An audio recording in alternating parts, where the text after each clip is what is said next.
Bonjour à tous, vous allez pouvoir suivre dans un instant l'audition de Pascal Lamy par la Commission des affaires économiques du Sénat. Alors Pascal Lamy a été longtemps collaborateur de Jacques Delors, il a été pendant 5 ans commissaire européen et pendant 10 ans directeur général de l'OMC, l'Organisation mondiale du commerce. Aujourd'hui, il est président d'honneur du laboratoire d'idées Notre Europe, Institut Jacques Delors, et c'est à ce titre qu'il est d'ailleurs entendu ce matin là, par la Commission des affaires économiques. L'Europe, c'est un sujet de prédilection pour Pascal Lamy, qui est également investi dans de nombreux autres think tanks, tous très favorables à l'intégration européenne. Cette année, enfin, il a été l'auteur d'un livre, Quand la France s'éveillera, un livre qui présente toutes les potentialités de la France vue du monde. Voilà, tout de suite donc, direction la salle Clémenceau pour cette audition de Pascal Lamy et on se retrouve juste après. Vos fonctions, votre position, vos compétences largement reconnues font de vous un observateur privilégié de la situation économique et sociale de la France et de l'Europe, car la connaissance fine de ce qui se fait ailleurs dans le monde vous permet de voir sans doute autrement ce qui se fait ici. C'est ce regard à la fois proche et distancié qui nous intéresse tout particulièrement. Vous venez d'ailleurs de publier un ouvrage dont le titre exprime l'ambivalence de la situation de notre pays, de votre point de vue, Quand la France s'éveillera. Ça nous rappelle un autre titre. Ce titre sonne à la fois comme un constat sévère, puisque si l'on s'éveille, c'est bien qu'on était endormi, ou assoupi, ou à tout le moins suffisamment mobilisé. En même temps, il exprime aussi un certain optimisme quant à l'avenir de notre économie et la force de nos atouts. Vous dénoncez dans cet ouvrage la tendance de certains en Europe et en France à céder à ce que vous appelez la délectatio morosa. J'ignore s'il règne en Europe une morosité ambiante un peu morbide, mais il existe un certain nombre d'indicateurs objectifs qui montrent que tout ne va pas pour le mieux. Croissance en berne, chômage élevé, accroissement de la pauvreté, accroissement des inégalités, inversion de la tendance historique à la réduction donc de ces inégalités de revenus et de patrimoine au sein de nos sociétés, montée du vote d'extrême droite dans nombre de pays européens, à commencer par le nôtre. Nous souhaitons donc vous entendre sur votre diagnostic de la situation économique de l'Europe et, si possible, de la France. Y a-t-il, selon vous, des facteurs de blocage de la croissance européenne? Quel regard portez-vous sur les politiques économiques menées en Europe et en France? Tout ça, c'est un tout. Agitons sur les bons leviers, qu'ils soient structurels ou conjoncturels. Autrement dit, se mobilise-t-on sur les bons enjeux et les bonnes priorités? Et, dernier point sur lequel je souhaiterais avoir votre sentiment, après avoir lu d'ailleurs un interview de vous, j'ai lu d'ailleurs votre analyse sur les barrières non tarifaires, qui sont du domaine des valeurs et de la précaution, ce principe qui devrait gérer les risques et non pas est interprété comme une assurance du risque zéro. Ceci, bien entendu, en vue des négociations qui sont en cours entre les États-Unis et l'Europe. Et les barrières non tarifaires sont évidemment, en particulier, je pense aux normes que pourraient nous imposer les États-Unis par rapport à nos pratiques concernant la santé et l'environnement en Europe. Voilà. Je vous laisse la parole et je pense qu'après votre intervention, il y aura des échanges avec les sénateurs et sénatrices. Merci. Merci, Monsieur le Président. Merci pour cette invitation. En préparant cette discussion, j'ai réalisé que c'était la première fois depuis 40 ans que j'apparaissais dans cette maison libre de toute contrainte institutionnelle. Et donc avec une parole qui est ma seule responsabilité et qui n'engage aucune des institutions auxquelles j'ai appartenu, dans lesquelles j'ai travaillé, que parfois j'ai dirigé, dans la République française, dans l'Union européenne ou au niveau international. Et pour tout dire, ça fait drôle. Mais c'est pas désagréable. Enfin, j'espère que c'est un point de vue que vous partagerez. Je vais très brièvement introduire la discussion, puisque je ne suis plus porteur d'une doctrine institutionnelle, d'un discours institutionnel, en répondant aux deux questions que vous venez de poser. D'abord sur les perspectives de l'économie européenne, et ensuite sur cette affaire de traité transatlantique dont la négociation a commencé au mois de juin de l'année dernière. Pas anormal à la veille d'élections européennes qu'on s'intéresse à ce sujet, enfin, je dirais, et je sais que cette maison, de ce point de vue, a toujours été une exception. Le Sénat a toujours, et c'est mon expérience, et je vous ai donné une indication de la durée de cette expérience, a toujours manifesté un intérêt particulier pour les questions européennes. Il y a un savoir-faire, une approche qui, je le dois dire, est rare dans nos institutions et que j'ai toujours, en tout cas, éprouvé comme un soutien à l'intégration européenne, même si, évidemment, il peut y avoir des nuances politiques ici ou là. Alors, si on prend la longue vue, pour regarder non pas sur le passé, mais sur l'avenir, en gros, les 10 années qui viennent, l'économie mondiale, c'est 6% de croissance pour les pays en développement, dits émergents, c'est 3% de croissance pour les États-Unis, et c'est 1,5% de croissance pour l'Europe, toutes choses égales par ailleurs. Autrement dit, nos perspectives à moyen long terme, c'est la moitié de la croissance américaine, qui est elle-même la moitié de celle des pays en développement. Cette hiérarchie est le produit de forces qui sont celles qui sont les grands facteurs qui déterminent la croissance économique dans le monde globalisé qui est le nôtre. Et en très gros,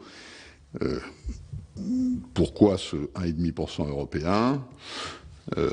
Très simplement, c'est la somme de 2% de productivité globale des facteurs par an, qui est ce que nous avons connu à peu près au cours des 10 dernières années. Disons, c'est le haut de la fourchette de la prévision, moins 0,5%, qui est la baisse annuelle tendancielle de la population active en Europe. Donc la production européenne, la dynamique de production européenne, c'est la productivité globale des facteurs, plus la croissance des facteurs, sauf qu'il y a un des facteurs qui décroît, qui est la population active. Et ce 2% de productivité, en projection moyenne et longue, je le répète, est le haut de la fourchette. Donc ce 1,5%, toute chose égale par ailleurs, c'est le haut de la fourchette. Si la productivité est à 1,5% au lieu de 2%, le taux de croissance à moyen terme de l'Union européenne, c'est 1%. C'est évidemment une perspective assez sombre, toute chose égale par ailleurs, notamment parce que le modèle de civilisation européenne, ce qu'on appelle entre nous Européens ce modèle d'économie sociale de marché, n'est pas seulement une économie de marché, c'est l'économie sociale de marché qui se distingue d'autres modèles disponibles sur la planète par un taux de redistribution au titre du social, que ce soit l'éducation, que ce soit la santé, que ce soit les retraites, que ce soit le logement. Nos pays européens dépensent beaucoup en redistribution. C'est ce fameux chiffre que Mme Merkel cite depuis 2 ans sur toutes les tribunes. L'Europe, c'est 7% de la population mondiale, 20% de la production mondiale et 50% des dépenses de sécurité sociale dans le monde. Ce qui est une manière de dire que c'est beaucoup. On peut, et certains le feront, trouver que c'est trop. On peut aussi, ce qui est mon cas, trouver que c'est au fond ce qui fait notre vraie identité européenne dans le monde d'aujourd'hui et de demain, à condition d'accepter que ce n'est soutenable comme modèle qu'avec une croissance qui permet de le nourrir. Quand vous avez une grosse partie de votre économie qui fait l'objet d'une redistribution, inévitablement, le débat politique est toujours assez vif sur les conditions de ce partage. C'est un problème que les Américains, par exemple, n'ont pas vraiment, compte tenu de leur système économique et social. Chez nous, naturellement, identitairement, si je puis dire, cette question est importante, et mon sentiment pour ce qui vaut, c'est que, en gros, en dessous de 2%, le système se crispe. Au-dessus de 2%, le système retrouve, si je puis dire, une respiration normale. Alors, on peut discuter, hein, tout ça est très schématique, mais je dis cela parce que ce problème d'une faible croissance européenne, pour autant qu'on puisse la prévoir, et toute chose égale par ailleurs, n'est pas seulement un problème économique, c'est pas seulement un problème conjoncturel, c'est pas seulement un problème de chômage, et nous savons que nous avons un taux de chômage très important en moyenne en Europe aujourd'hui, même s'il est distribué de manière un peu différente selon les pays, ça va plus loin. Hein, c'est un problème en quelque sorte de nature identitaire. Si nous ne trouvons pas un chemin de croissance de l'ordre de 2%, alors nos peuples, dans leur identité, seront insatisfaits avec les conséquences que cela produit. Faiblesse et force en très très gros de l'Union européenne dans le monde contemporain. On vient d'identifier la première et la principale des faiblesses, qui est la démographie. Nous sommes le seul continent qui vieillit à ce point en Europe dans les 10 ou 20 années qui viennent. Nous serons d'ailleurs suivis par la Chine dans les décennies qui suivent, qui paieront à ce moment-là cette politique incroyablement intrusive dans la nature humaine, qui est la politique d'un enfant par ménage. Je n'insiste pas là-dessus, ces perspectives sont connues. Deuxième faiblesse structurelle dans le jeu des chaises musicales de la répartition des ressources énergétiques, l'Europe a été mal dotée. Nous sommes de très très gros importateurs d'énergie, et ceci nous met en quelque sorte en situation de dépendance à la fois stratégique, mais aussi du point de vue de la compétitivité, dans la mesure où les producteurs d'énergie ont tendance à utiliser l'énergie la moins chère chez eux et à exporter une énergie légèrement plus chère. Et c'est évidemment encore plus vrai depuis la révolution du gaz de schiste aux États-Unis, qui reste, dans les 10 années à venir, notre concurrent principal.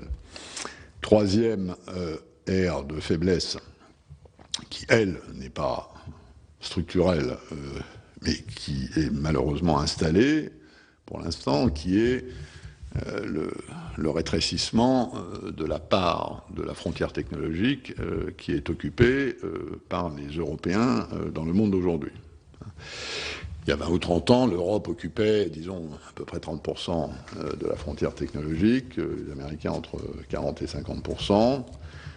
Aujourd'hui, si on regarde ce qui se passe dans les technologies de l'information, dans les nanotechnologies, dans les biotechnologies, de manière très approximative, la part que l'Europe occupe dans cette frontière est de l'ordre de 15, maximum 20%. Les États-Unis sont probablement à 60%, et un certain nombre de pays émergents commencent à occuper, si je puis dire, les 10 ou 15% sur lesquels ils pénètrent au fur et à mesure que leur niveau d'éducation, d'élaboration de la propriété intellectuelle, de production d'ingénieurs s'élève. Ça n'est pas irrémédiable, mais c'est une tendance lourde dont nous devons bien être conscients, parce que les produits de demain, ce qui fera l'objet de l'activité économique, de ce que les consommateurs rechercheront, de ce que les producteurs de biens et de services devront satisfaire, ce sont des choses de plus en plus immatérielles, dans lesquelles, si je puis dire de manière vulgaire, le contenu en jus de cervelle devient de plus en plus important, et le contenu en huile de coude de moins en moins important, et ceci évidemment est un enjeu crucial du point de vue des systèmes de formation. Dernier facteur de faiblesse qui elle aussi n'est pas structurel mais qui est là, c'est la relative faible productivité du secteur des services en Europe. Si vous comparez, par exemple, la productivité de l'économie américaine et de l'économie européenne, les Américains jouissent d'un avantage comparatif important en matière de prix des services, parce qu'ils ont un marché intérieur des services à la hauteur d'une population de consommateurs qui est bien moins important que la nôtre, mais leur marché de services est un marché intérieur, alors que nous savons qu'au niveau européen, ça n'est fait aujourd'hui que à quelque chose de l'ordre de 30 à 40%, et encore, alors que c'est fait, disons, à l'ordre de 80 à 90% dans les biens. Ceci va plus loin que la considération du seul secteur des services, dans la mesure où l'économie moderne intègre de manière de plus en plus considérable l'industrie et les services. C'est très difficile dans le monde d'aujourd'hui, et a fortiori dans le monde de demain, de faire une frontière entre ce qui est de l'industrie, ce qui est des services. Et si vous regardez la valeur ajoutée de beaucoup d'objets, disons d'artefacts qui ressemblent à des produits industriels aujourd'hui, en réalité, vous apercevez que l'essentiel de la valeur ajoutée, ce sont des services.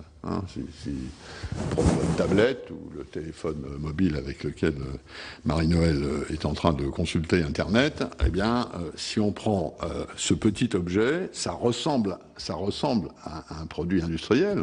On a une usine qui a produit ça. Simplement, là-dedans, il y a 5% de valeur ajoutée industrielle, qui est le truc en plastique, éventuellement en aluminium. Il y a la valeur des terres rares qui ont été manipulées pour faire les puces qu'il y a là-dedans. Et le reste, c'est tout du jus de cervelle.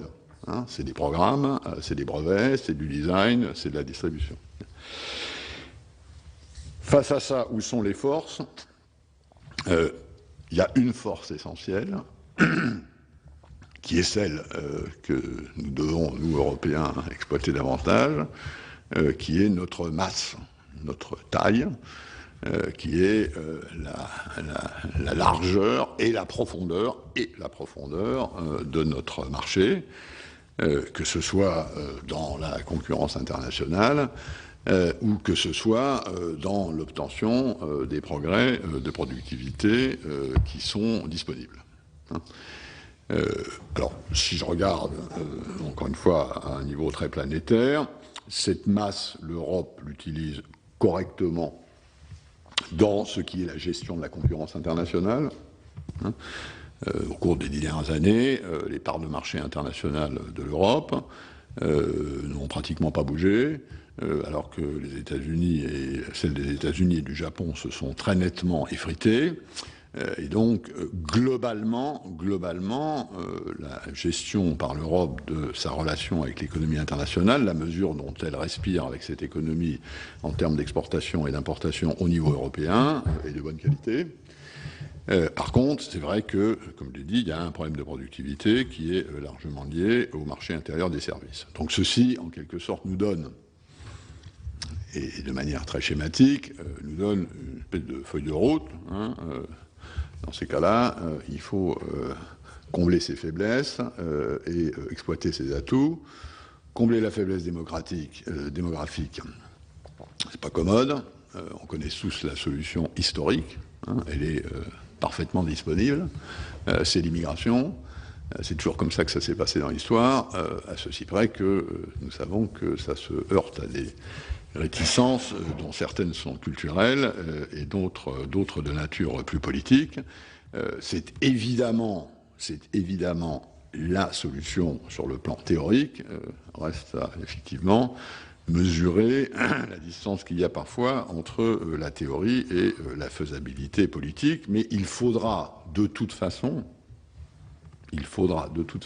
que l'Europe importe de la force de travail à terme de 10 ou 20 ans si elle veut maintenir le modèle d'économie sociale de marché qui est le sien.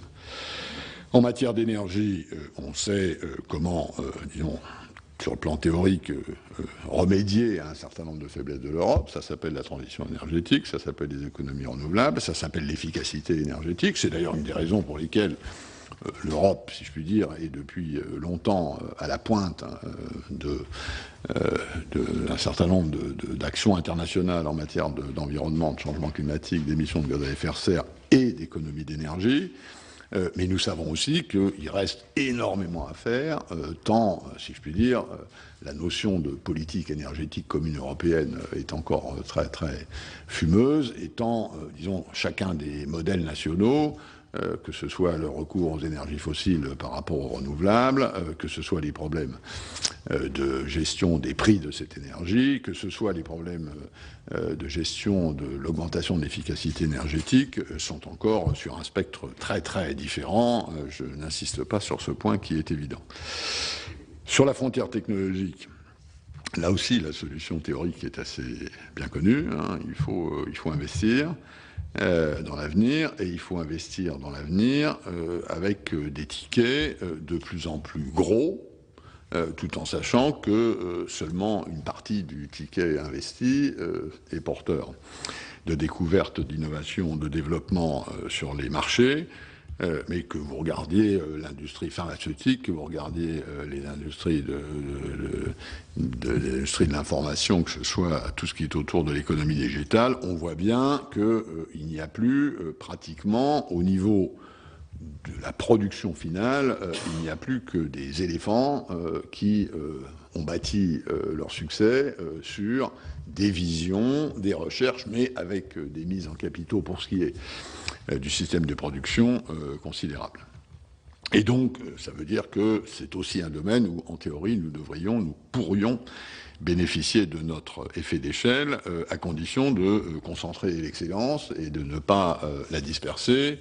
Et nous savons tous que, disons, dans l'entreprise d'intégration européenne, notamment sur les programmes de recherche, il y a quand même une certaine tendance à faire plaisir à tout le monde et donc à éparpiller un peu les moyens, alors qu'en réalité, il faudrait les concentrer, ce qui suppose une volonté politique particulièrement déterminée. Sur les forces, j'en ai parlé, c'est essentiellement le marché intérieur dans les services qui pourrait être source de productivité et donc, à terme, d'emploi. Nous savons tous qu'à court terme, la productivité, c'est du changement d'emploi. Nous savons tous qu'à long terme, la productivité, c'est de l'emploi. Et comme par hasard, d'ailleurs, ce sont les économies les plus productives et les plus compétitives qui ont le taux de chômage le plus bas. Je n'insiste pas sur ce point qui est parfois chez nous un peu perdu de vue.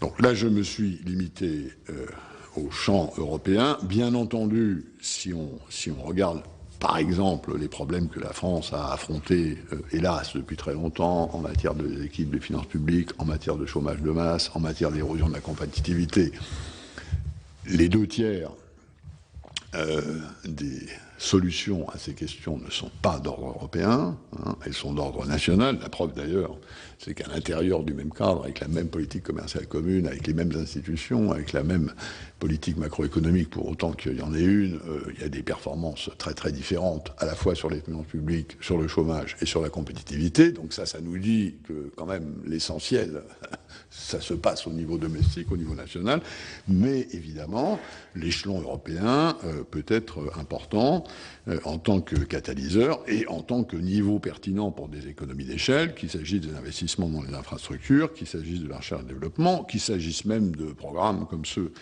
qui sont apparus au cours des dernières années pour lutter contre le chômage de jeunes avec des systèmes d'apprentissage de type Erasmus. Le tout étant effectivement une question de dosage.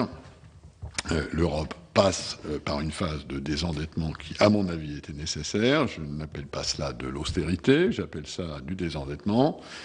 Mais il est vrai aussi que nous ne faisons pas ensemble assez d'investissements dans ce qui constitue les programmes d'avenir. Et je pense que ça, c'est vraiment une question majeure pour la prochaine législature européenne, après que les électeurs européens auront déterminé le rapport des forces politiques au Parlement européen, et donc, dans une certaine mesure, et moyennant les discussions nécessaires entre le Conseil européen et le Parlement européen, la composition de la Commission européenne.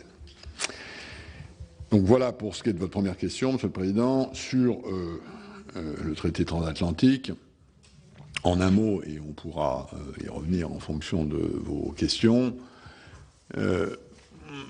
cette négociation s'inscrit dans un basculement considérable, historique, à la fois du commerce international et de la régulation du commerce international. Si vous voulez, la régulation du commerce international a pour objet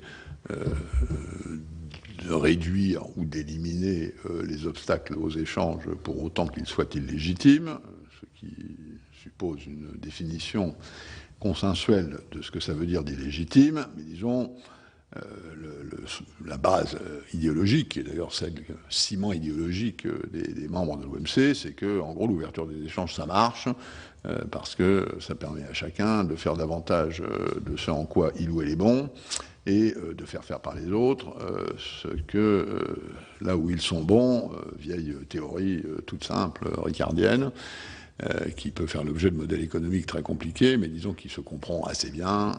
C'est ça, c'est l'efficience qui fait de la croissance et donc potentiellement de la productivité. J'ai consacré d'ailleurs à ce sujet un petit livre, mais qui est en anglais, que j'ai publié l'année dernière à Cambridge University Press, qui fait le tour de la question. Ceux d'entre vous qui veulent approfondir savent que je suis toujours disponible. J'ai passé trop de temps de ma vie dans ce métier pour ne pas y en avoir gardé petite expérience et en tout cas une certaine affection. Réduire les obstacles aux échanges, depuis en gros 2 millénaires, depuis que le premier traité de commerce a été signé entre le roi de Crète et le pharaon d'Égypte, ça consistait à réduire des mesures qui étaient des obstacles à l'échange et dont l'objet était de protéger les producteurs nationaux de la concurrence étrangère, pour diverses raisons, type droit de douane. Ce monde est en train de mourir, de se terminer. Il est comme ces étoiles dont on perçoit encore la lumière, non pas parce qu'elles existent, elles sont mortes, mais non, la lumière met un certain temps à arriver jusqu'à nos yeux. Et les droits de douane, en gros, c'est ça, historiquement. Alors pourquoi ? Tout simplement parce que la technologie, la globalisation, cette phase-là de globalisation conduit à une multilocalisation des processus de production. Et au fond, on est, j'ai développé cette doctrine quand j'étais directeur général de l'OMC, on est dans une époque où les choses ne sont plus made in France, made in Germany, made in Japan, made in China, mais made in the world. 60% du commerce international sont des composants ou des pièces détachées. Le contenu en importation des exportations moyens dans le monde était 20% il y a 20 ans, c'est 40% aujourd'hui, ce sera 60% dans 20 ans. Et donc cette interpénétration qui, au fond, est en train de détruire la notion de frontière de ce point de vue, suit son cours. Et pour cette raison, c'est bien sûr qu'il y a des disciplines y compris celle de l'OMC, ont permis de passer, en tout cas, de ne pas céder à des tentations, à des pulsions, et donc à ne pas produire de choc protectionniste. Le commerce international a remarquablement résisté à la crise économique, mais c'est pas ça l'essentiel. L'essentiel, c'est qu'à partir du moment où plus de la moitié de vos exportations dépendent de votre contenu en importation, shooter dans vos importations, ça veut dire démolir la compétitivité de vos exportations. C'est aussi simple que cela. Donc ce monde-là est en train de se terminer. Est-ce que pour autant le commerce est libre ? Non, parce que il subsiste et se multiplient d'autres obstacles au commerce d'une autre nature. C'est ce que vous appelez à juste titre les barrières non tarifaires, qui sont le produit de réglementations nationales, souvent européennes dans le cas européen, qui sont destinés à protéger non pas le producteur de la concurrence étrangère, mais le consommateur de risques divers, et qui donc tournent autour de la notion de précaution, qui établissent et administrent un niveau de précaution, qu'il s'agisse de la sécurité des aliments, des critères de crash test pour les voitures, de la sécurité des jouets, des briquets, de la protection des données privées, du régime prudentiel des banques et des assurances, et j'en passe. Ces mesures se multiplient dans le monde au fur et à mesure que, disons, le progrès et le développement permet à des femmes et à des hommes de se préoccuper d'autre chose que de savoir si eux ou leurs enfants vont manger le lendemain, ce qui est finalement une assez bonne nouvelle. On s'intéresse à des choses qui sont de l'ordre des valeurs. Simplement, ce faisant, on juxtapose des échelles de valeurs qui sont parfois très différentes. Et donc, la question de l'avenir, en termes de régulation de l'échange international, ça n'est plus de réduire ou d'éliminer ces obstacles eux-mêmes. Personne ne va changer son standard de maximum de résidus de pesticides dans les fleurs coupées pour favoriser le commerce international. Aucun Parlement ne ratifiera ça. Et donc, le jeu n'est plus d'éliminer ces obstacles. Il est d'éliminer ce qui fait problème, c'est-à-dire la différence entre ces obstacles. Et ça, c'est un exercice évidemment beaucoup plus compliqué, qui est de l'ordre de la convergence réglementaire, concept d'ailleurs que les Européens connaissent assez bien, parce que c'est au fond ce qui a fait la différence entre le marché commun d'avant 92 et le marché intérieur d'après 92. Quelle est la différence? C'est en gros de la convergence réglementaire sur les normes et les standards. C'est évidemment, encore une fois, un enjeu très très différent. Il est en partie encadré par les règles de l'OMC et notamment par l'accord sur les barrières techniques au commerce et par l'accord sur les mesures sanitaires et phytosanitaires, mais il n'est encadré que dans les principes. Les organisations, les organes de régulation, aussi bien au niveau national qu'au niveau international, quand il y en a, qui sont responsables de ces normes, de ces standards, ne sont pas des organes commerciaux. Ce sont des organes parfois scientifiques, parfois techniques, mais l'idée parmi ces régulateurs dont l'objectif est la protection et la précaution, l'idée qu'ils vont négocier entre eux des standards communs, que ce soit pour les harmoniser, ou que ce soit pour en accepter la reconnaissance mutuelle, est une idée assez compliquée. Et ça, c'est l'objet de ce traité transatlantique. Si vous regardez les échanges euro-américains, c'est à peu près 1 000 milliards de dollars par an. La partie marchandise, bien de ce commerce qui est soumis à des droits de douane, est assez faible. Disons, le droit de douane moyen entre les États-Unis et l'Europe aujourd'hui, c'est de l'ordre de 2,5%. Donc, l'ouverture de l'échange transatlantique, qui fait du sens du point de vue des gains d'efficience, c'est 80% de la convergence réglementaire. Ça consiste à faire en sorte que les voitures américaines et les voitures européennes aient les mêmes standards de sécurité, que les crash tests soient sinon identiques, du moins équivalents, qu'on se mette d'accord sur la norme de déchlorination des poulets, parce qu'on sait bien qu'il faut laver les poulets quand on produit dans des usines à poulets. Il va falloir se mettre d'accord sur les questions de protection des données privées. Tous sujets qui sont, pour un certain nombre d'entre eux, très sensibles, très délicats, parce que la manière dont vous percevez le risque et la manière dont vous gérez la précaution est assez étroitement corrélée avec une échelle de valeur. Un risque, c'est quoi? C'est quelque chose, si ça se produit, c'est moins bien que si ça ne se produit pas. Il y a tout de suite du bien et du mal dans la symbolique qui s'exerce en gestion de la précaution. Et ça, c'est, je crois, une question majeure. Et mon sentiment, et là je vais m'exprimer avec précaution pour que mes propos ne provoquent pas de problème, mon sentiment, c'est que cette négociation a été lancée comme une négociation classique. Au fond, il y a la chose et il y a le nom. On lui a donné un nom, on l'a associé à un narratif qui ressemble à un accord classique comme l'Union européenne en a signé avec la Corée, avec le Canada récemment, et comme les États-Unis en ont signé avec les pays d'Amérique latine. Bon. Or, c'est un animal de nature différente.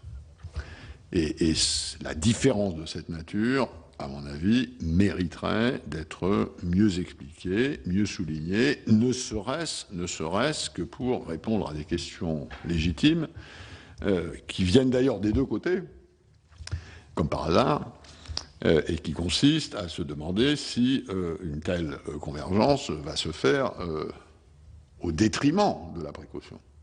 Il peut y avoir des soupçons légitimes, et notamment en Europe, que finalement l'Europe est un continent très précautionneux, que les États-Unis sont un continent beaucoup plus habitué au risque, et que donc ceci va se faire au détriment d'un niveau de précaution auquel, disons, les Européens tiennent pour des raisons identitaires. Bon. Je crois qu'il faut regarder ça avec un peu de recul. Hein. Il y a des tas d'endroits, et j'en connais, des tas de secteurs techniques, où la précaution américaine est supérieure à la précaution européenne. Prendre qu'un exemple, il n'y a pas de voiture diesel aux États-Unis. Alors, il y a des camions diesel parce que le syndicat des camionneurs est suffisamment fort pour obtenir ça pour les camions, mais pas pour les voitures. Et pourquoi? Parce que c'est pas bon pour l'environnement. D'ailleurs, historiquement, ce sont les Américains qui ont inventé le principe de précaution dans les années 70 avec le Clean Air Act, alors qu'à l'époque, l'Europe était sur le logiciel pollueur-payeur, qui est exactement le contraire de la précaution auquel nous sommes venus après. Et donc, ça, c'est un enjeu important. Mon sentiment personnel, c'est que cette négociation, qui sera longue, complexe, qui donnera lieu à beaucoup de débats, et il faut, compte tenu de la sensibilité des sujets abordés, qu'elle donne lieu à débat et à transparence. Mon sentiment, c'est qu'à la fin, ça s'alignera sur le niveau de précaution le plus élevé de chacun des deux côtés. Je ne vois pas, personnellement, c'est mon expérience de négociateur commercial dans ces domaines, même si ce sont des domaines qui ont été moins négociés que les obstacles précédents, je pense que c'est comme ça que ça terminera. Simplement, c'est très difficile tactiquement, quand on démarre une négociation, de dire, bon, bah, finalement, ça va être simple, on va prendre le niveau de précaution le plus élevé des deux côtés, sans, comme ça, rentrer dans la technique. Parce que qu'est-ce que ça veut dire dans la pharmacie, dans la chimie, dans l'automobile, dans l'agroalimentaire? Ce serait, au fond, la manière la plus simple d'obtenir l'objectif, mais on sent bien que pour des raisons tactiques et politiques, cette suggestion est un peu utopique, mais je crois que c'est dans cet esprit-là qu'il faut se placer. J'en termine là pour laisser autant de place que possible à vos questions. Merci. Et donc, Monsieur Vaugrenard. Et merci, Monsieur le Président. Je voulais vous interroger, Monsieur Lamy, sur les quelques points que vous avez abordés, et également sur les quelques déclarations que vous avez faites ces dernières semaines. Mais venons-en d'abord au point que vous avez abordé, notamment sur les différences entre la France, l'Europe et le reste du monde, en quelque sorte. Vous avez indiqué que la croissance des pays émergents dans les années à venir allait être de 6%, aux USA 3%, en Europe à 1,5%. Les questions de productivité, certes, sont à prendre en considération et sont importantes. De la même manière, les investissements dans le cadre de la recherche et de l'innovation, on voit combien ils sont différents en France avec le reste de l'Europe et encore plus avec les pays émergents et les États-Unis. Et une question qui n'a pas été abordée, c'est les questions aussi monétaires. Il nous est arrivé d'auditionner Louis Gallois lorsqu'il avait en responsabilité EADS, et fréquemment il nous disait la différence de parité entre le dollar et l'euro nous pose manifestement des problèmes concurrentiels qui sont importants. Ne pensez-vous pas que la Banque centrale européenne devrait être plus audacieuse en matière de politique monétaire pour faire diminuer la parité de l'euro face au dollar? Une note récente de Bercy indique les avantages de la dévaluation de l'euro. Si l'euro était dévalué de 10%, ça pourrait entraîner la première année une augmentation du produit intérieur brut de notre pays de 0,6%, au bout de la troisième année 1,2%, avec les conséquences au niveau de l'emploi qui seraient chiffrées à 30 000 emplois supplémentaires la première année, 150 000 la troisième année. Les chiffres sont toujours sujets à caution, bien entendu, mais ça mérite quand même qu'on en débatte et j'aimerais avoir votre point de vue sur cette question-là. Deuxième aspect, vous avez été directeur général de l'Organisation mondiale du commerce. Vous venez d'évoquer les questions de convergence élémentaire. J'ai toujours été étonné, et beaucoup d'autres bien entendu, et notamment la Confédération européenne du syndicat, sur le fait qu'on acceptait des pays venir à l'Organisation mondiale du commerce sans avoir des exigences élémentaires par rapport à leur acceptation des critères minimums déterminés par l'Organisation internationale du travail.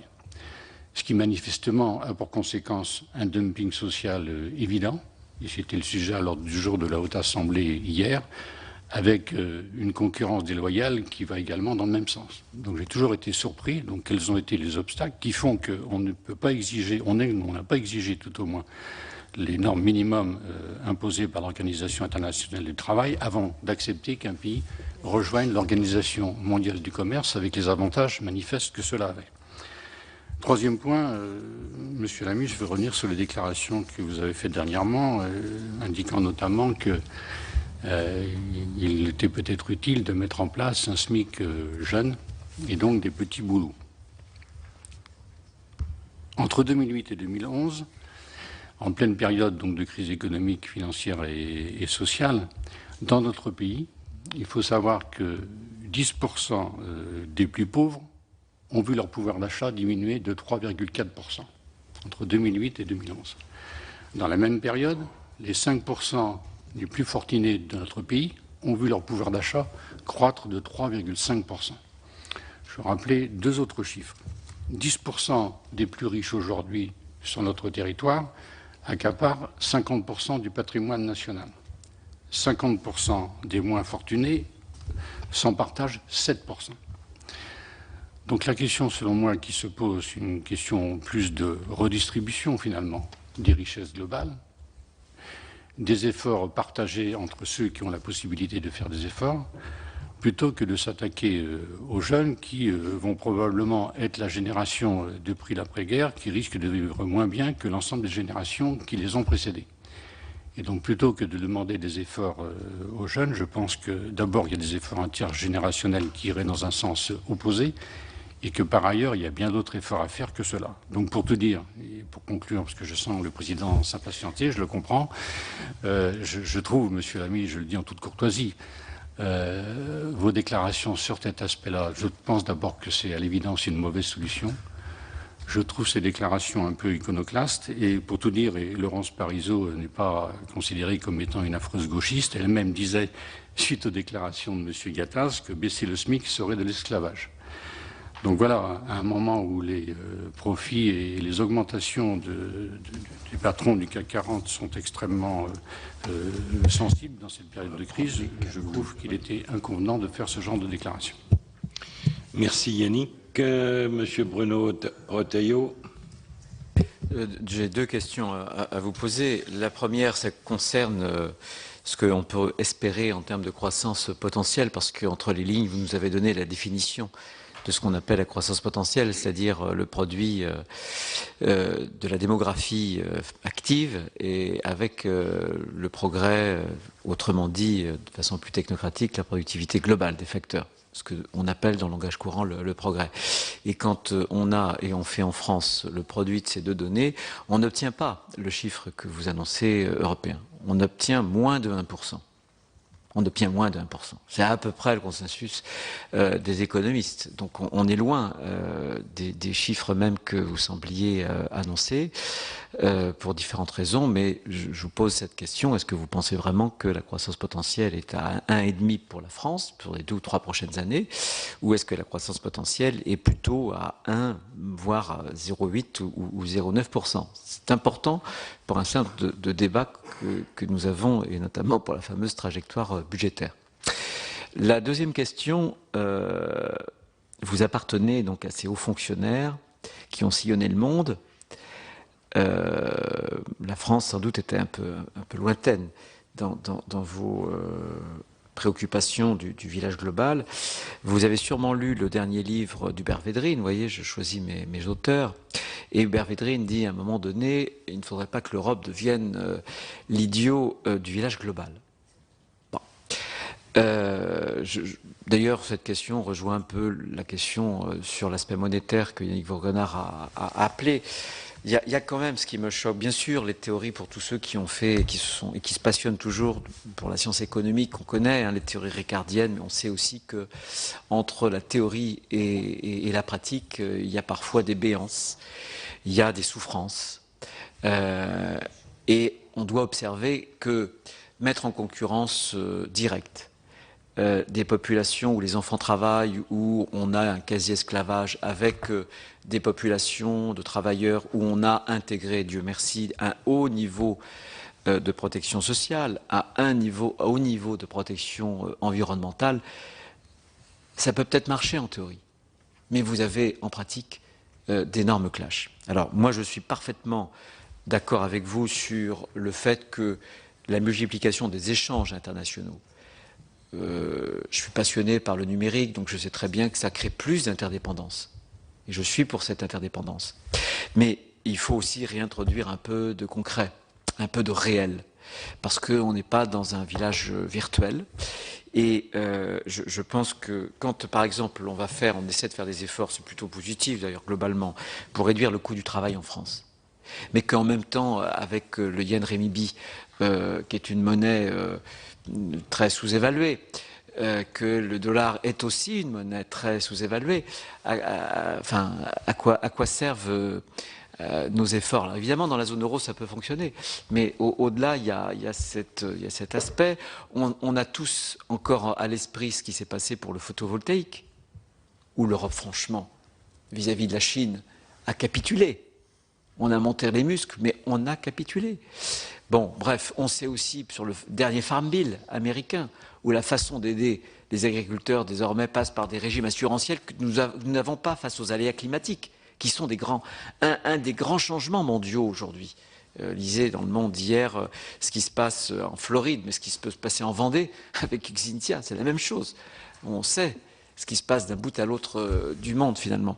Donc voilà, je veux tempérer, je veux dire que je pense qu'il faut travailler inlassablement sur la réduction d'un certain nombre d'écarts, sur une convergence réglementaire, mais il faut réintroduire du réel. Parce que si on ne réintroduit pas à un moment donné le réel, et pour reprendre ce que disait Védrine, on risque de venir, avec des théories extrêmement brillantes, avec beaucoup d'intelligence, vraiment les idiots du village planétaire.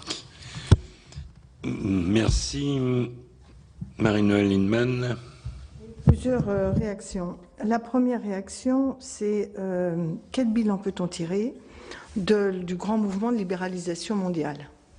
Est-ce qu'on en fait un bilan positif, globalement positif, ou est-ce qu'on est capable d'avoir un regard critique en disant, certes, il y a eu des échanges améliorés, il y a eu l'émergence de certains pays, etc., et des classes moyennes dans ces pays, mais enfin, en même temps, j'observe que depuis qu'il y a la libéralisation des mouvements de capitaux, les paradis fiscaux ne cessent de croître et embellir, et contrairement à tout ce qu'on raconte, ça continue, que par ailleurs, les États qui certes pouvaient avoir des prurites nationalistes, mais qui quand même incarnaient une certaine souveraineté populaire.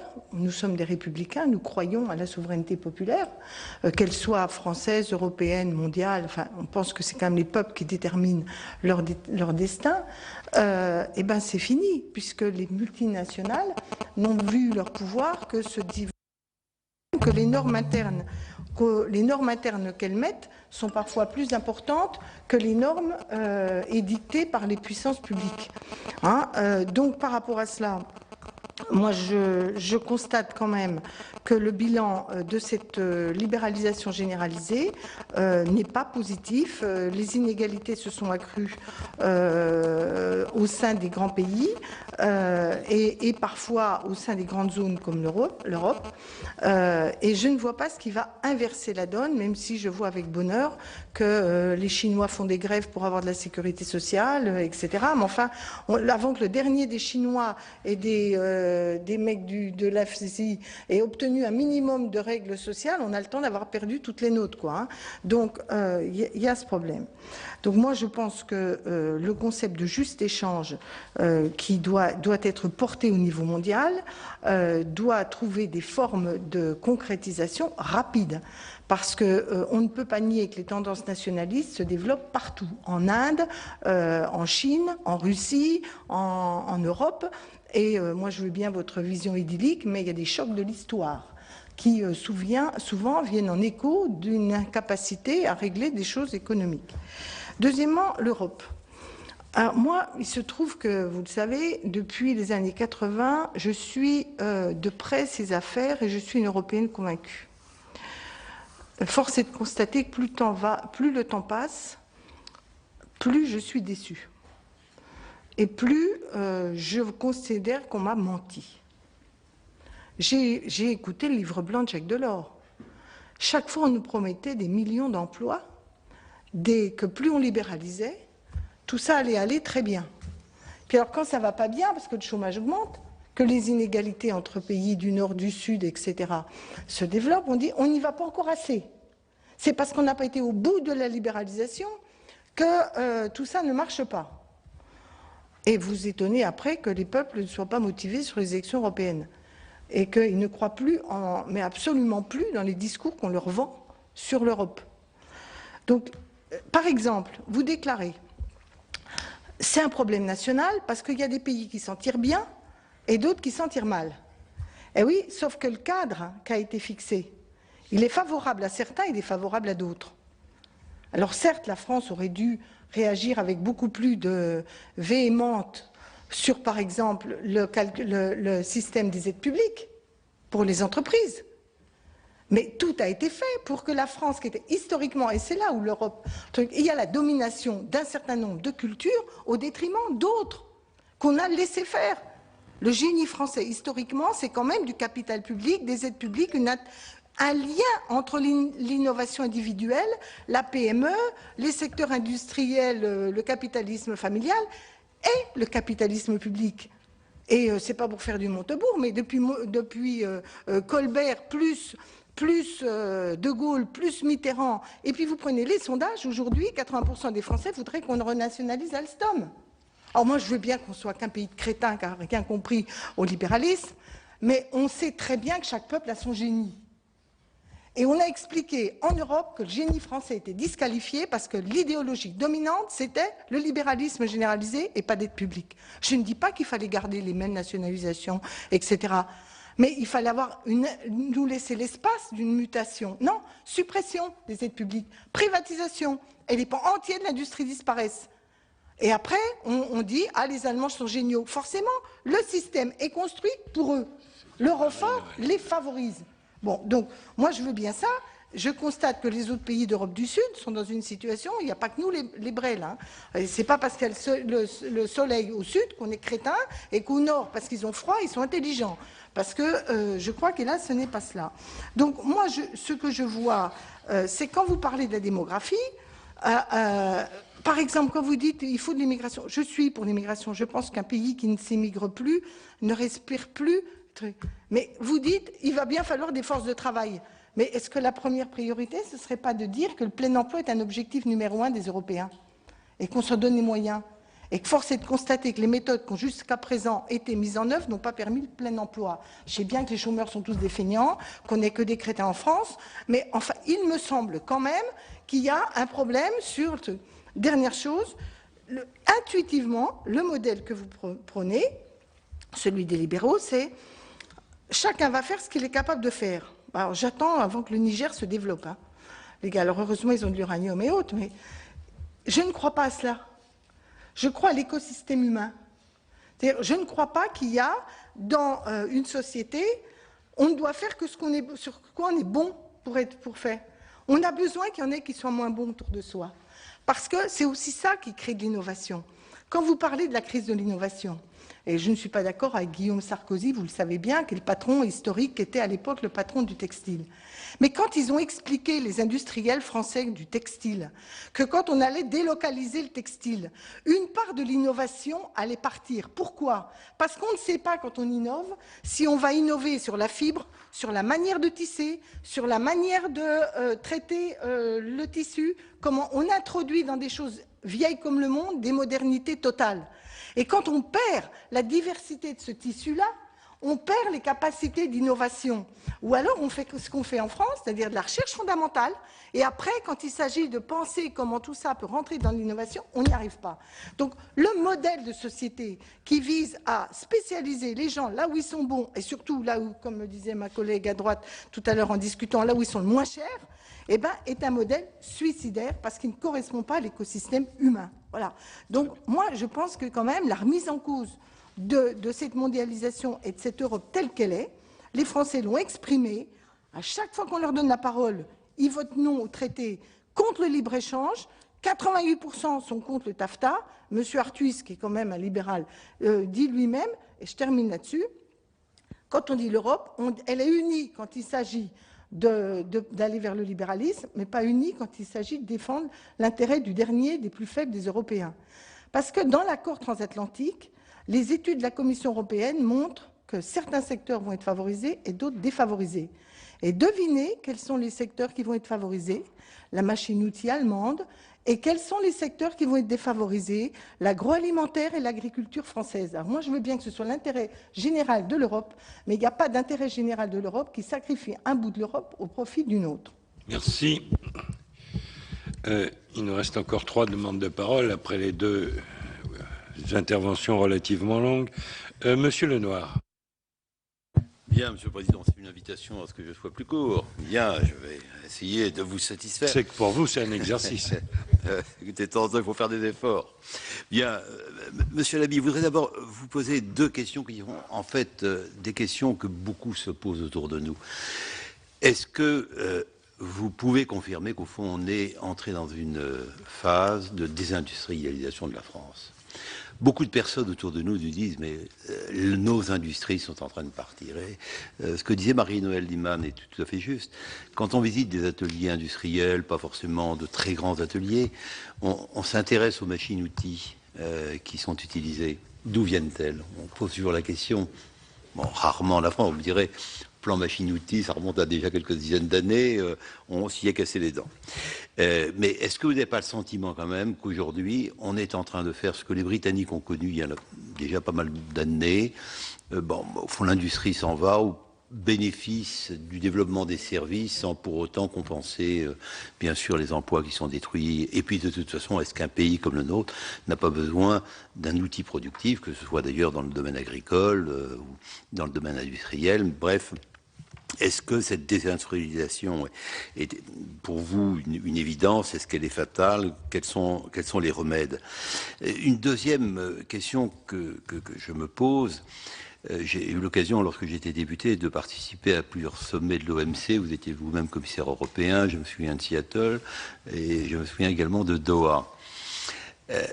Au fond, on a l'impression que les pays industrialisés acceptent de discuter avec des pays émergents. Ça dure des années et des années. Pendant ce temps-là, les pays émergents s'organisent à notre détriment. Et puis que finalement, on est toujours un peu en retard, on court un peu derrière et qu'on se fait, dans les discussions menées au plan mondial, un peu avoir. Bon, c'est un peu l'impression que j'ai pu ressentir. Maintenant, 2 questions précises sur la France. Vous avez dit, vous étiez un homme libre, donc je vous pose des questions sur lesquelles vous allez pouvoir vous exprimer librement. Vous avez eu raison d'aborder la question de l'énergie. Est-ce que vous considérez que la France commet une erreur en refusant de regarder ce qu'elle a sous ses pieds? Je pense au gaz de schiste. Nous avons entendu en commission, il y a 1 an et demi, Louis Gallois, qui avait fixé l'une de ses priorités, qui était le développement des gaz de schiste. J'ai eu l'occasion de travailler un peu sur cette question, de voir ce qui se passe aux États-Unis. Je confirmais votre diagnostic, je l'ai entendu tout à l'heure. Et deuxièmement, également, dans le domaine de l'énergie, le nucléaire. Le nucléaire, bon, si on cherche des secteurs où nous sommes bons, voilà, le secteur nucléaire est vraiment un domaine. Au moment où on parle d'Alstom, quel est un peu votre point de vue sur cette question? Et avec une question subsidiaire, est-ce que vous croyez possible à ce que l'Europe ait une politique de l'énergie? Pour ma part, je ne le crois pas. Chacun fait en fonction de ses moyens, et les politiques qui sont menées me paraissent complètement contradictoires. Hein, mais bon. Enfin, un dernier point sur lequel vous allez pouvoir vous livrer comme vous le pensez. La précédente majorité, sous l'impulsion du président de la République, avait voté la TVA sociale. Quelle est votre opinion sur ce qui avait été voté, mis en place, ce qui a été ensuite ôté? Est-ce que c'est un moyen de faire face à la concurrence des pays émergents? Merci, Monsieur Lenoir. Très bien. Bon. Monsieur Claude Dilat. Oui, merci, Monsieur le Président. Ce sera une question simple et, je pense, rapide, même si quand on commence comme ça, c'est mauvais signe. Mais oui. Non, là, je vais essayer d'une... Oui, la question, Monsieur Lamy, est dans la suite de vos propos sur la nécessité de convergence. Vous avez parlé de convergence réglementaire concernant la sécurité sanitaire, etc. Yannick Vaugrenard a parlé aussi de convergence en ce qui concerne le droit du travail, ce qui me paraît effectivement des choses tout à fait souhaitables si on veut organiser, pour ne pas dire réguler le commerce international, en tous les cas le rendre plus juste.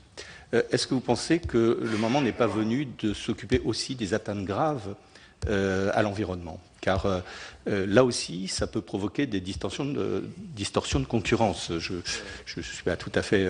Enfin, c'est pas la même chose que ce que vient de dire Monsieur Lenoir, mais effectivement, l'énergie est importante et le coût de l'énergie est important dans la compétitivité. Or, quand on a des modes d'extraction non conventionnels des carburants, manifestement, ça revient moins cher, mais manifestement aussi, enfin moi je suis pas spécialiste, ça peut provoquer des dégâts sur l'environnement qui sont important, de même que le traitement des déchets. Je ne parle pas seulement des déchets nucléaires, c'est pas peut-être le plus important effectivement, mais de tous les déchets coûtent cher. Et donc, il ne faudrait pas donner une prime à ceux qui ne prennent pas en compte cet aspect-là. Alors on me dira, bon, le gaz de schiste, c'est chez nous, mais enfin on le sait très bien depuis Tchernobyl, que les atteintes graves à l'environnement ne s'arrêtent pas aux frontières des uns et des autres. Donc il me semble que peut-être là on devrait commencer à prendre des mesures en termes d'organisation du commerce mondial. Merci. Madame René Nicou.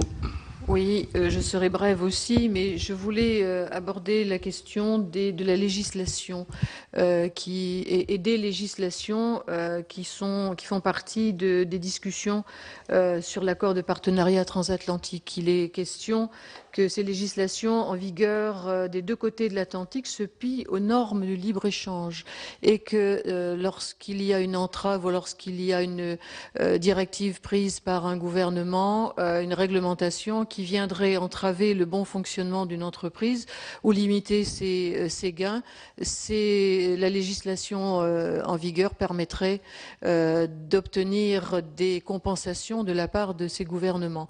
Est-ce que ce n'est pas là une entrave à la bonne gestion, à la bonne gouvernance de chaque pays et une fin à la libre administration des pays et au profit du libre-échange? Merci. Monsieur Lamy, vous avez seul la parole dorénavant. Monsieur Lenoir, ne faites pas de provocation. Rapidement,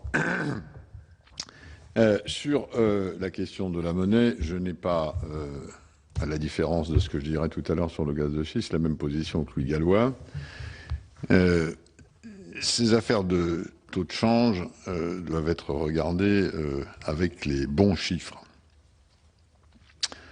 et pas avec les chiffres de la veille ou du lendemain, qui sont les taux nominaux, de change nominaux qu'on constate sur les marchés. Ce qui importe pour la compétitivité des économies à moyen long terme, c'est ce qu'on appelle le taux de change effectif réel, c'est-à-dire le taux de change corrigé des effets de prix et pondéré en fonction de la nature des flux commerciaux auxquels ces taux de change s'appliquent.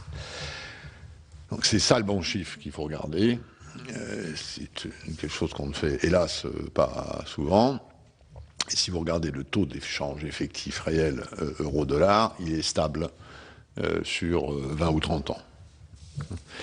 Et donc, cette idée selon laquelle c'est l'euro le problème, à mon avis, ne tient pas si on regarde les chiffres. Deuxièmement, je rappelle que ce n'est pas la Banque centrale européenne qui a la responsabilité de la politique de change dans les traités européens, c'est le Conseil des ministres, même si une politique monétaire a des effets induits sur le change en fonction des taux d'intérêt. Et troisièmement, je ne suis pas de ceux qui brandissent, comme c'est souvent le cas dans notre hexagone chéri, qui brandissent la dépréciation et la dévaluation comme la solution miracle à tous nos maux. Comme si la dépréciation d'une monnaie, voire sa dévaluation, n'avait pas des effets négatifs. Hein ? C'est vrai que ça peut être bien pour la compétitivité des exportateurs, mais c'est nettement moins bien pour la compétitivité de ceux qui importent. Hein ? Parce que vous gagnez d'un côté, vous le perdez de l'autre. Et au fur et à mesure que le contenu en valeur ajoutée de vos exportations en importation augmente, cet effet finit par s'équilibrer. Et donc, ne pensons pas, si ça devait être une tentation, que l'impact économique et social d'une dépréciation ou d'une dévaluation de la monnaie ne fait pas un choc sur l'économie et ne remet pas en cause la compétitivité d'un certain nombre d'acteurs de notre économie, et notamment sur un continent et dans un pays qui, pour des raisons que j'ai indiquées tout à l'heure, doit importer énormément d'énergie. Donc, à mon avis, l'euro n'est pas le problème essentiel. Si l'euro était le problème, si l'euro-dollar était le problème essentiel, et j'y reviendrai, l'Union européenne n'aurait pas un surplus industriel de 300 milliards d'euros par an. Si vous regardez le cas de la France, où la France perd-elle des parts de marché, c'est sur la zone euro, là où la monnaie est unique. Où est-ce qu'elle se débrouille plutôt pas mal, c'est hors zone euro, là où on n'est pas dans la même zone monétaire. Donc regardons les chiffres aussi humblement que possible, et ceci me dit en gros que le problème européen et français n'est pas d'ordre monétaire. Sur les normes sociales internationales, vous avez tout à fait raison. D'ailleurs, quand j'étais commissaire européen, j'étais porteur d'un mandat qui consistait à, disons, établir un pont un peu moins pointillé qu'il ne l'est entre l'Organisation internationale du travail et l'Internationale du commerce. Je l'ai fait quand j'étais DG de l'OMC du point de vue de ce que je pouvais faire, c'est-à-dire de ce que je pouvais faire sans que mon conseil général, qui représente tous les membres de l'OMC, ne me remonte les bretelles.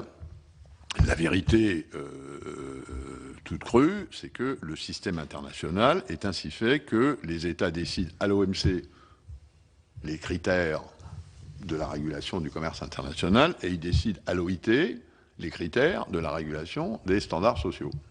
Et ils décident à l'Union internationale des télécommunications, la répartition internationale des fréquences, et ils décident au Codex Alimentarius, qui est une filiale de l'Organisation mondiale de la santé et de la FAO, d'un certain nombre de standards pour la sécurité des aliments. C'est comme ça, nous vivons dans ce système depuis 1648. Les porteurs de la cohérence entre, par exemple, les règles du commerce et les règles sociales, ce sont 200 États-nations souverains. Et lorsque 200 États-nations souverains, ce qui n'est pas forcément toujours le cas, mais enfin disons en gros, souscrivent à des engagements et à des disciplines en matière de standards sociaux, ils doivent les respecter. Simplement, ce n'est pas une affaire qui est traitée du côté commercial, c'est une affaire qui est traitée du côté social. L'OIT a son propre mécanisme de règlement des différends. L'OIT peut autoriser des sanctions sur des pays qui ne respectent pas les standards sociaux. Simplement, pour des raisons diverses qui tiennent à l'équilibre des forces à l'intérieur de l'OIT, par exemple, le mandat qui a été donné au directeur général de l'OIT il y a 30 ans de mettre en place un mécanisme de règlement des différends, sérieux n'a jamais été exercé, parce qu'il n'y a pas, disons, la volonté politique chez les membres de l'OIT d'aller jusque-là. Hein, donc il ne faut pas mettre ça sur le dos de l'OMC ou de l'OIT d'ailleurs. C'est la responsabilité des États-nations souverains qui composent ces organisations.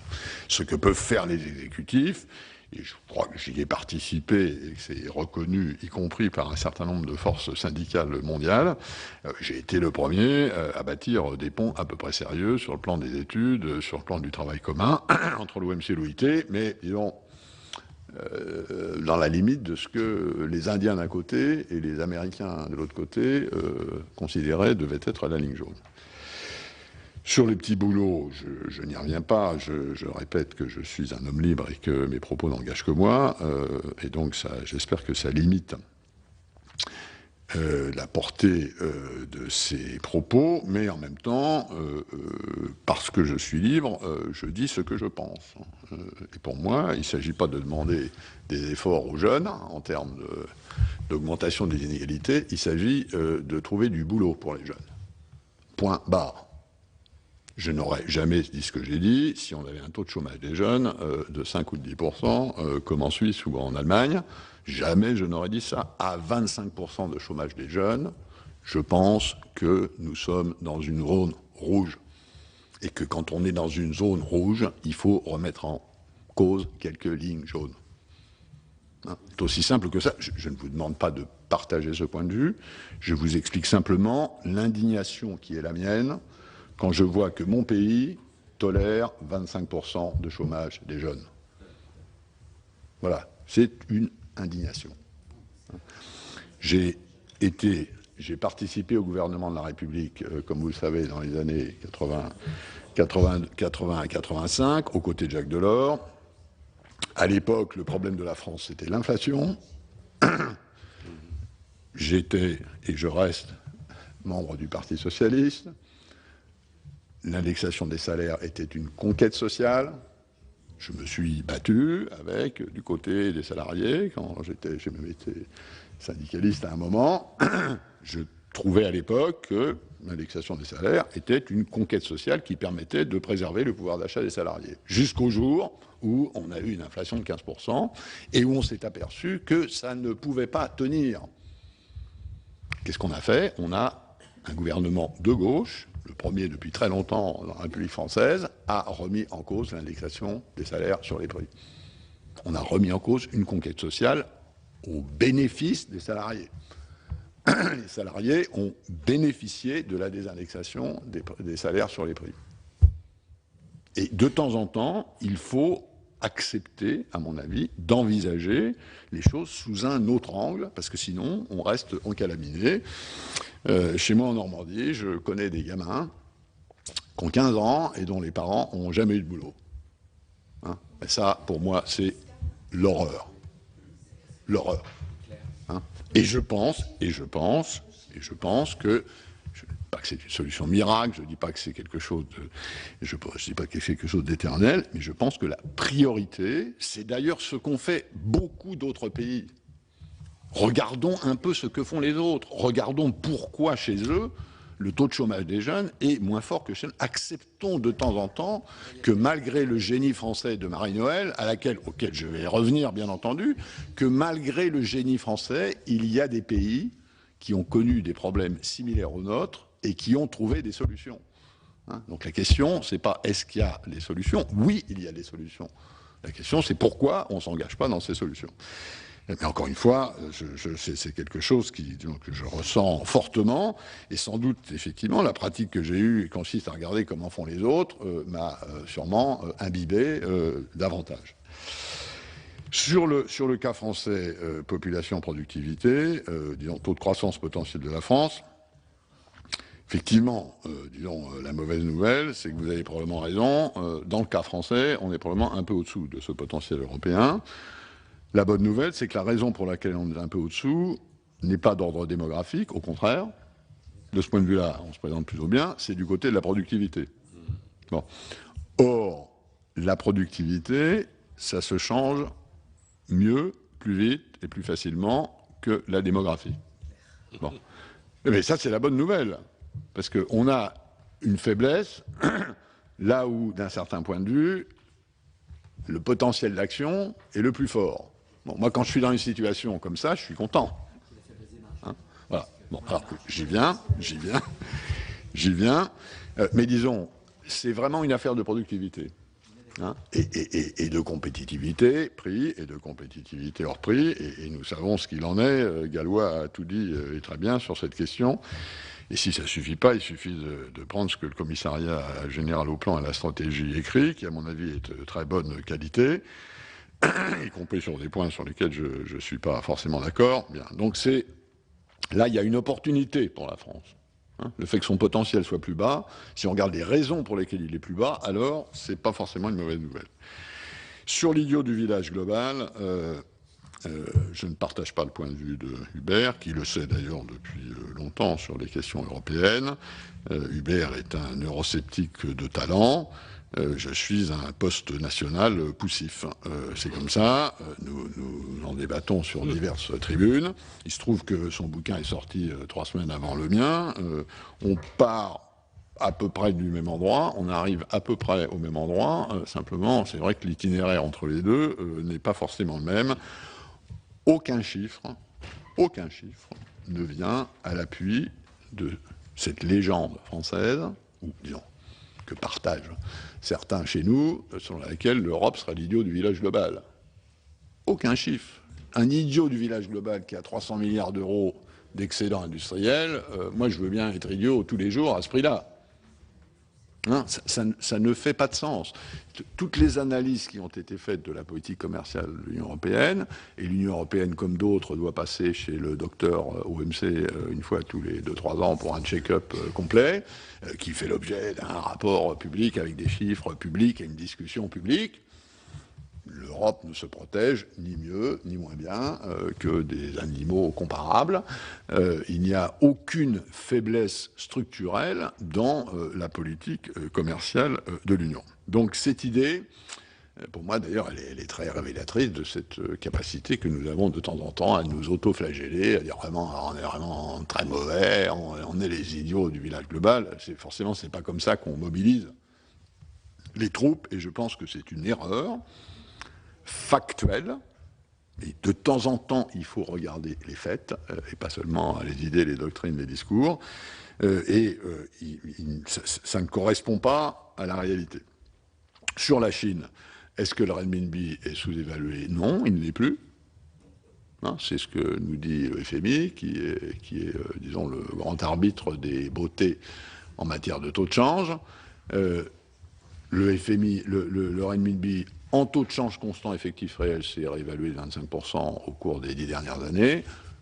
À court terme, c'est vrai, ils ont un peu décroché, mais ils savent très bien qu'ils n'internationaliseront pas leur monnaie, ce qui est leur objectif géostratégique, en ayant une monnaie faible.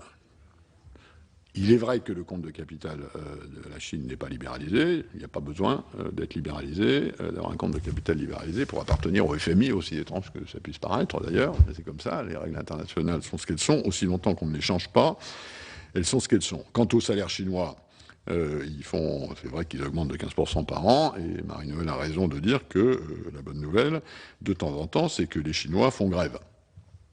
Et donc, petit à petit, l'excédent commercial chinois se réduit au fur et à mesure que la consommation intérieure prend le relais de la croissance chinoise. Sur le Farm Bill américain, je ne suis pas en état, parce que j'ai plus les moyens, l'armée technique que j'avais quand j'étais DG de l'OMC. À ma connaissance, la question de la compatibilité du Farm Bill américain avec les règles existantes à l'OMC en matière de subvention n'a pas été examiné. Hein, donc je ne sais pas si, a priori, on peut dire que ça colle ou que ça colle pas. Il faut regarder dans le détail. Mais évidemment, c'est évidemment quelque chose qui devra faire l'objet d'un examen à l'Organisation mondiale du commerce, éventuellement, d'ailleurs, pourquoi pas, à l'initiative de l'Union européenne, qui, disons, de temps en temps, a un peu, pas forcément la première, à soulever les questions de soutien à l'activité agricole dans le cadre et dans l'enceinte de l'Organisation mondiale du commerce pour des raisons qu'on comprend bien. Bon, Marie-Noël, on ne va pas se lancer dans un grand débat public. Ce que tu appelles libéralisation, j'appelle ouverture des échanges, et c'est une nuance sémantique importante. Hein. Ouvrir, c'est ouvrir, libéraliser, au sens de déréguler, c'est autre chose. Hein. Et là, il y a des petites confusions sémantiques auxquelles il faut faire attention. En gros, l'ouverture des échanges a donné de très bons résultats. Les économies ouvertes marchent mieux que les économies fermées. Ce qui s'est passé depuis 30 ans a formidablement réduit la pauvreté dans le monde. Il est vrai, au prix de la croissance d'inégalités à l'intérieur des pays. C'est le point de vue que je développe dans la première partie de ce petit livre où je parle de la mondialisation Janus. Elle a ses bons côtés, elle a ses mauvais côtés. Je n'ai d'ailleurs jamais été un avocat de je ne sais trop quelle mondialisation paradisiaque ou heureuse.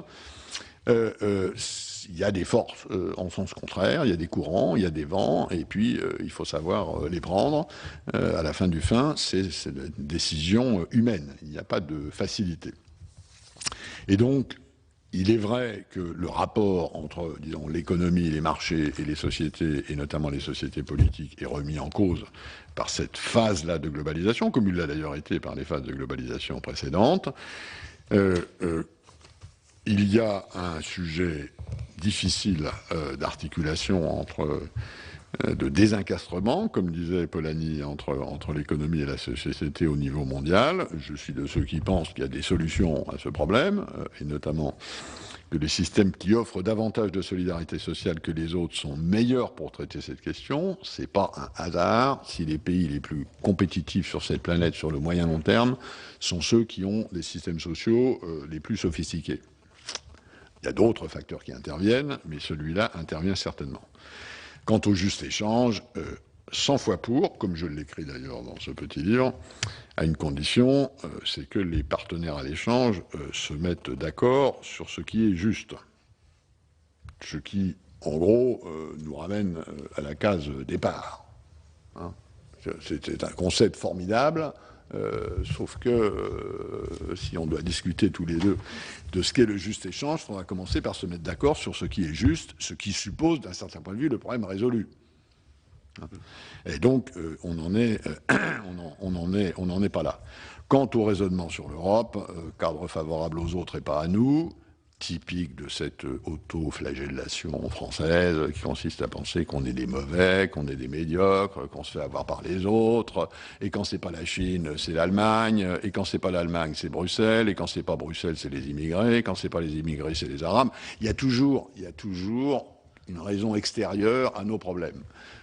L'Allemagne, et j'ai connu ça quand j'étais à Bruxelles, après la réunification, a connu des années épouvantables. L'Allemagne était l'homme malade de l'Europe, dans la même Europe que nous. Elle était malade, plus rien n'allait, comme chez nous. Et puis qu'est-ce qu'ils ont fait? Ils n'ont pas changé l'Europe pour ça. Ils ont fait une opération qui s'appelle Standort Deutschland. Ils ont pris le taureau par les cornes et ils ont petit à petit réussi à résoudre un certain nombre de leurs problèmes. Donc avec le même cadre, l'Allemagne est sortie de la mouise alors que nous n'en sommes pas sortis. Donc ça n'est pas l'Europe qui est responsable. Nous avons S'il vous plaît, Monsieur Retailleau, pas de provocation. Nous avons nos propres problèmes, reconnaissons-le, et ne mettons pas ces problèmes toujours sur le dos, encore une fois, de cette mondialisation, de la Chine, de l'Allemagne, de Bruxelles. Aussi longtemps que nous resterons dans cet état d'esprit qui consiste à attribuer l'essentiel de nos problèmes ailleurs, ce qui est commode intellectuellement, notre pays continuera la dérive qu'il a entamée il y a 40 ans avec le déficit des finances publiques, qu'il a entamé il y a 30 ans avec le chômage de masse et qu'il a entamé il y a 10 ans avec la détérioration de sa compétitivité. On peut faire les deux. On peut, L'essentiel de nos problèmes est chez nous. Et je dénonce, je regrette, pour ma part, cette tendance que je constate dans notre pays à mettre la racine de nos problèmes sur le dos des autres. Je pense que c'est une attitude intellectuelle erronée et que quand on a une attitude intellectuelle erronée, on n'agit pas dans le bon sens. Quant au génie français, il est là. Il n'a rien de disqualifié. Il doit, au contraire, s'employer et s'engager. Je vais, dans quelques minutes, remettre à M. Jean-Pascal Tricoire le prix du financier de l'année. Voilà une entreprise, Schneider Electric, qui n'a pas toujours connu, disons, un dessin industriel formidable, si on songe à ce que fut Creusot-Loire. Voilà une entreprise mondialisée qui fait 95% de son chiffre d'affaires hors de France, qui est un succès formidable, qui est dans un métier d'avenir, qui est positionné sur les marchés émergents, typique du génie français, bien que Jean-Pascal Tricoire ne soit pas un produit de l'élite des grandes écoles, ce qui est peut-être d'ailleurs une des raisons pour lesquelles... Absolument. Et voilà, un Vendéen qui vit à Hong Kong. Alors, je sais bien qu'un Vendéen qui vit à Hong Kong, ça dérange chez nous. Mais c'est une des raisons principales de son succès. Et donc, il y a manière de réussir. Et d'accord avec Marie-Noëlle pour dire que c'est un écosystème. Encore une fois, ne restons pas sur des formules. Quel est le bon niveau d'appréhension de cet écosystème ? Et aussi longtemps qu'on n'a pas répondu à cette question, on n'a pas beaucoup avancé. Sur la désindustrialisation, bien sûr qu'il y a une désindustrialisation, mais l'essentiel vient des marges insuffisantes des entreprises françaises. Hein ? Elles n'ont pas de marge suffisante, elles ne font pas assez de profit. Hein, quand un social-démocrate parle de profit, ici c'est toujours dangereux, mais la vérité économique, c'est que les marges des entreprises françaises sont insuffisantes, qu'elles n'ont pas de quoi investir, et donc qu'un certain nombre d'activités se font ailleurs. Il n'y a là-dedans rien de fatal. Hein, et regardez ce qu'ont fait les Britanniques. Hein, les Britanniques étaient des mauvais dans l'industrie il y a 20 ans, et nous on était des bons. La part de PNB provenant de l'industrie est plus forte en Bretagne chez eux qu'elle ne l'est chez nous. Bien, donc rien de fatal. Mais, si les marges de l'entreprise restent ce qu'elles sont, alors notre tissu entrepreneurial, et c'est vrai dans l'industrie comme dans les services, sauf que l'industrie est par nature plus exposée à la concurrence internationale. Hein, et aussi, 60% de notre économie, c'est des services, 40% c'est autre chose. L'industrie étant plus exposée à la concurrence internationale, la faiblesse de ses marges la fragilise davantage du point de vue de la poursuite des activités et de la compétitivité que ça n'est le cas dans les services. Sur le gaz de schiste, je ne sais pas, j'ai tendance à partager la position de Louis Gallois, mais disons, je ne sais pas, et au fond, on ne me donne pas les moyens de savoir. Exact. Bon. Bien. Donc, je ne sais pas et je n'ai pas les moyens de savoir. Je ne peux pas en dire plus. Sur le nucléaire, je crois qu'on ne peut pas se passer du nucléaire. Accessoirement, c'est une énergie qui émet relativement moins de CO2, même si on prend l'intégralité de la chaîne. Je pense que c'est un avantage comparatif. Et ça doit faire partie du mix énergétique français. D'accord avec vous pour dire qu'au niveau européen, les politiques, il n'y a pas aujourd'hui de politique énergétique européenne, que c'est le bazar. Et à mon avis, c'est trop le bazar. Il y a forcément des différences, mais elles sont aujourd'hui excessives. Et là, c'est une question de volonté politique, y compris de la part de la Commission européenne, qui devrait savoir de temps en temps mettre sur la table des projets de décision à faire décider à la majorité qualifiée sur ces sujets. Hein, ce qu'elle n'a pas fait. Sur la TVA sociale, sociale ou pas, la question c'est de savoir si une hausse de la TVA est une bonne solution. Hein, c'est pas qu'elle soit sociale ou pas sociale, c'est toujours la même. C'est toujours la même. Après, la question c'est est-ce que vous faites peser sur le consommateur davantage du poids du coût du système de redistribution. C'est ça la question.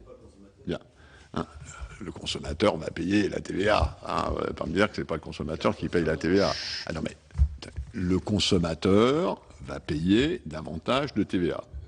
Donc c'est un problème qui ne se pose pas seulement pour la TVA sociale. Est-ce qu'on doit faire porter le poids du financement de la redistribution française, que ce soit par l'État, les collectivités locales, ou que ce soit par des régimes sociaux, est-ce qu'on doit le faire porter davantage sur le consommateur? Moi, j'ai tendance à penser que oui, parce que je pense que c'est quelque chose, à moyen long terme, qui est de nature à nous aider à redresser notre compétitivité. Hein, c'est ce que je pense, mais de là à faire une recommandation en disant de combien de points, et ce qu'on retire d'ailleurs pour la rajouter là, je n'en sais rien. Mais si vous voulez, ça n'a de sens qu'à l'intérieur d'un concept général qui est sur quel acteur économique le financement de notre système de redistribution doit-il peser. Sur l'environnement, entièrement d'accord. Il y a évidemment une question importante qui est celle de l'empreinte environnementale de nos systèmes de production, et on sait bien qu'elle n'est pas soutenable à terme de 20, 30 ou 40 ans. On sait bien que l'énergie, la consommation d'énergie, mais pas seulement d'énergie, aussi d'eau par exemple, est un des problèmes.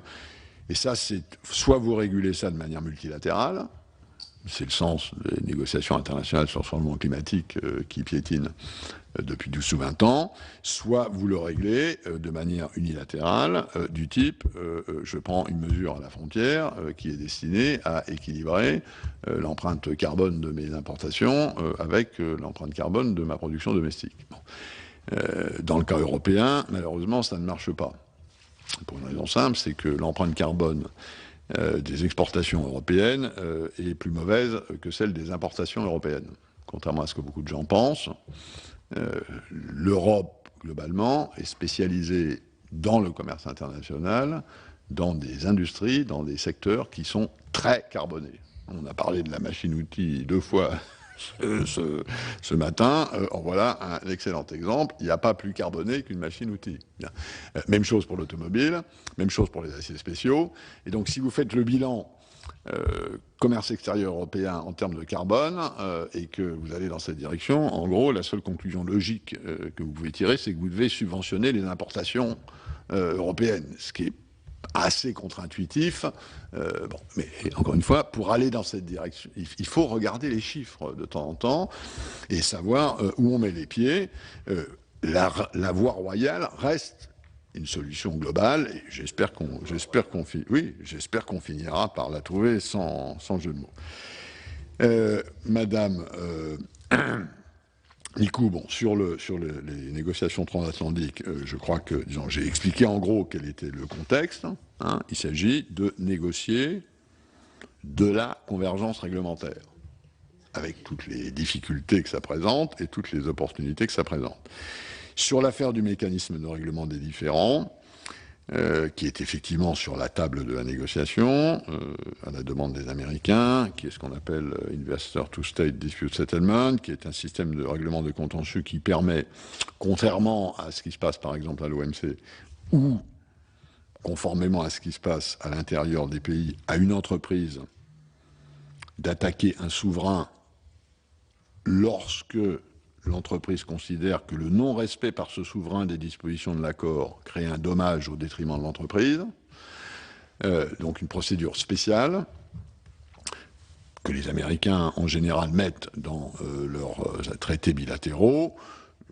Mon sentiment, mais encore une fois, qui n'engage que moi, hein, je suis mandaté par personne sur cette affaire, c'est que je vois bien l'intérêt d'un mécanisme de ce genre si l'Europe doit signer un traité de libre-échange avec le Sri Lanka, le Népal ou la Birmanie.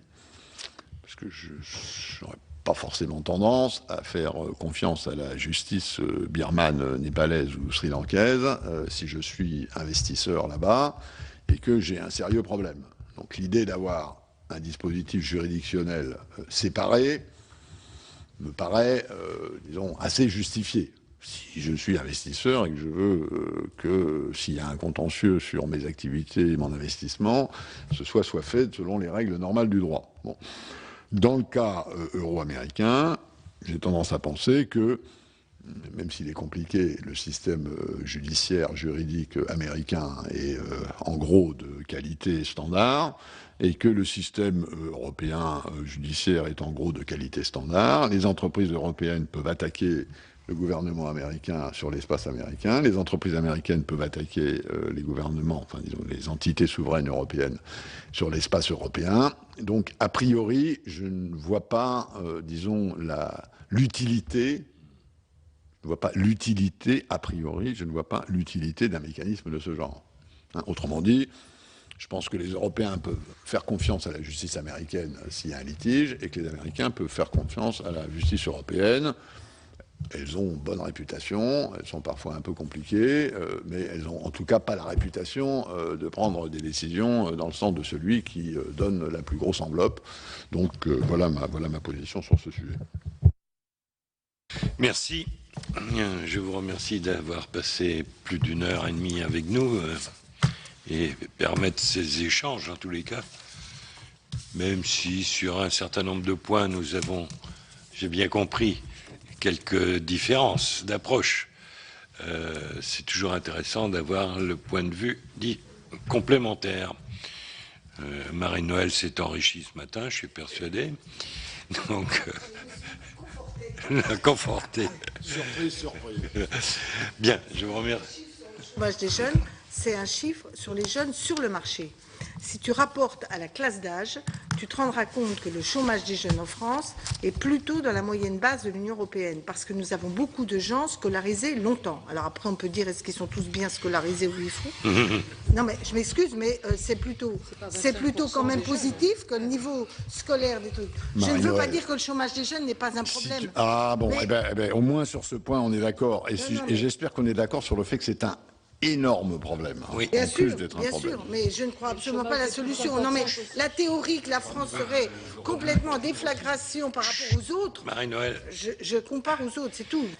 Voilà pour cette audition de Pascal Lamy, qui a été pendant 10 ans directeur général de l'OMC, l'Organisation mondiale du commerce, et qui était auditionné en tant que président d'honneur du laboratoire d'idées Notre Europe Institut Jacques Delors. Vous pouvez bien sûr toujours voir et revoir toutes les auditions sur notre site sur publicsénat.fr. Prochain rendez-vous de l'actualité parlementaire, 16h30 cet après-midi pour 24 heures Sénat, la séance présentée par Delphine Girard. Très bonne journée sur les chaînes parlementaires.